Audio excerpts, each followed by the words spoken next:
Hey, this is Victor Antonio with another sales motivation tip.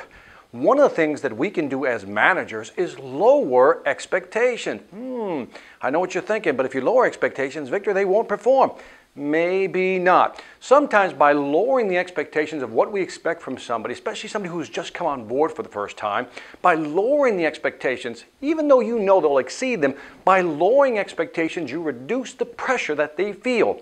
Because when they're pressured, when people are pressured, part of their brain just shuts down. They get all locked up. They can't perform to their potential because they're so much under pressure that they just lock up.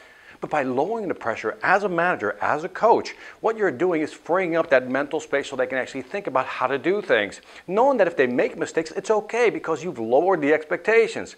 Now, lowering expectations is a good thing, but it has a negative downside, which is if you put them too low, they won't perform. So what you want to do is create progressive milestones. What do we mean by that? A progressive milestone, basically, just think of something being ramped up. You give them something that's kind of, you know, they can hit.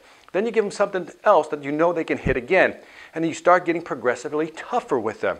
But what happens is that when they hit the 2 or 3 milestones that you've planned for them, they build this psychological momentum. They start feeling confident, and that's what you really want.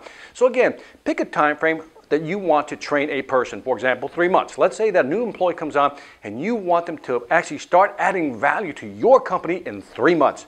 What do?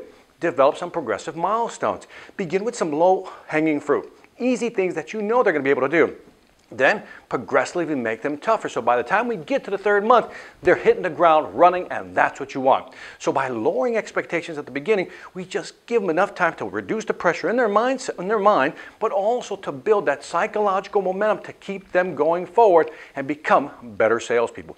This is Victor Antonio with another sales motivation tip, reminding you, selling ain't hard when you know how. Take care.